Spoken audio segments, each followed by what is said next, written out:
UP और Punjab police से मुठभेड़ में 3 खालिस्तानी आतंकी ढेर। यूपी के पीलीभीत में पुलिस एनकाउंटर में 3 खालिस्तानी आतंकवादी मारे गए हैं। पंजाब और यूपी पुलिस ने संयुक्त रूप से यह ऑपरेशन किया। मारे गए तीनों आतंकी कुछ समय पहले पंजाब के गुरदासपुर में पुलिस चौकी पर हुए हमले में शामिल थे। पंजाब पुलिस उनकी तलाश में यूपी आई हुई थी।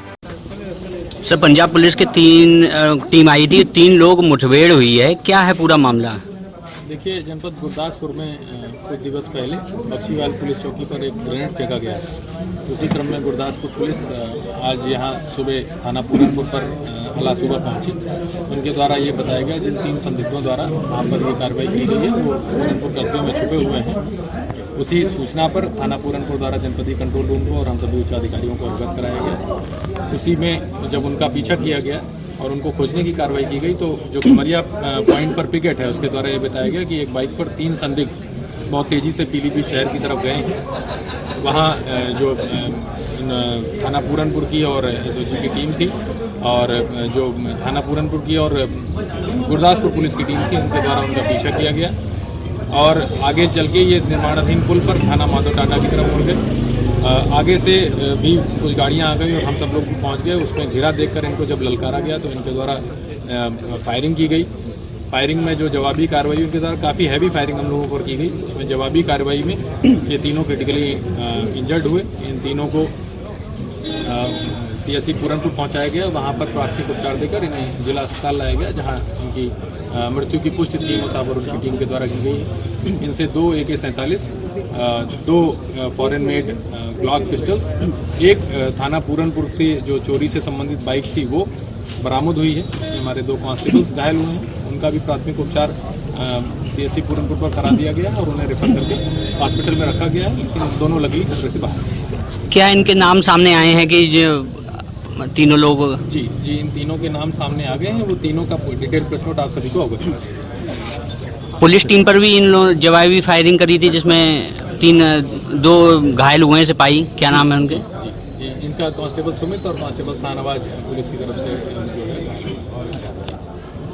राजस्थान के कोटपुतली में 3 साल की बच्ची 150 फीट गहरे बोरवेल में गिरी। रेस्क्यू ऑपरेशन जारी। राजस्थान के जयपुर से करीब 120 किलोमीटर दूर कोटपुतली के कीरतपुरा क्षेत्र में आज दोपहर एक दर्दनाक घटना घटी। चेतना नामक 3 साल की बच्ची घर के बाहर खेलते खेलते 150 फीट गहरे बोरवेल में गिर गई। सूचना मिलते ही सरून थाना पुलिस और जिला प्रशासन मौके पर पहुंचा और बचाव कार्य शुरू किया। घटना दिल्ली जयपुर हाईवे से 10 किलोमीटर अंदर बड़ियाली ढानी की है। दरअसल बच्ची के रोने और चीखने की आवाज सुनकर परिजन मौके पर पहुंचे और पाया कि बच्ची बोरवेल में गिर गई है। इसके बाद परिजनों ने तुरंत पुलिस और प्रशासन को सूचना दी। बताया जा रहा है कि चेतना के पिता भूपेंद्र चौधरी ने 2 दिन पहले बोरवेल से प्लास्टिक का पाइप निकाला था, लेकिन बोरवेल को ढकने की जगह खुला छोड़ दिया गया था।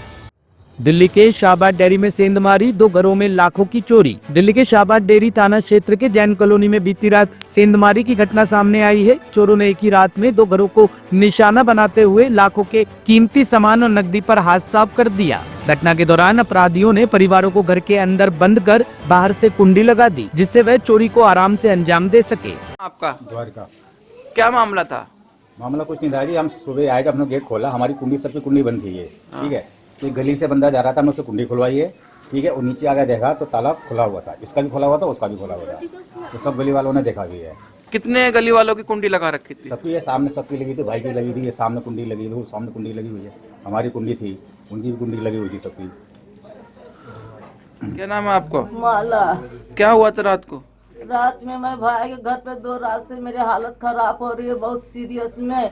परसों भी मेरे इमरजेंसी लेकर भागा था, कल भी इमरजेंसी में मिलकर इसी चीज कब हुआ था।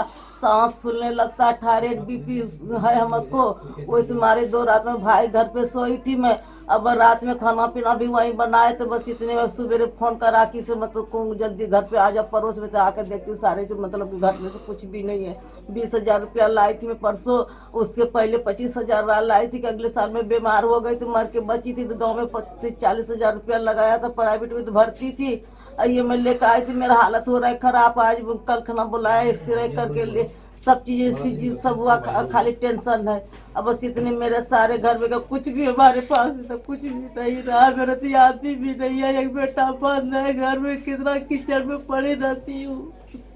बनाती खाती अकेले में मैं, मेरे गुजारा छोटा बेटा बंद हो गया है इतने साल से। कितना पैसा होगा, कितनी ज्वेलरी होगी? पैसा मतलब कि 22,000 रुपया तो नगद था और सोने के 1.5 लाख मंगलसूत्र वो देखो फोटो में लगा रखी पहनी थी। पहले मेरा आदमी के दिया हुआ था, आदमी तो खत्म हो गया। एक सोने का 1 तौले का फूल थी और उसके बाद 10 तोला का चांदी का पंजेब था और उसके बाद में 2-4 मतलब 10 भरी और 5 भरी चांदी का मंगल सब चुटकी उटकी था, चाबी रिंग थी, ये सब था। बाकी भारी भारी मेरा सोना मंगलसूत्र 1.5 तौले का फूल था, ये सब था। 22-23 हजार रुपया नगद था। और घर के कागज नहीं है, जाकर पैन कार्ड नहीं है, आधार कार्ड नहीं है। 2 तो एफडी था, एक 75 हजार का 2 एफडी करवाई थी और एक 10 हजार का एफडी में बेटा के लाई थी। मेरे जमानत पे थी, पैरोल पे छोड़ा के एक एफडी वो था।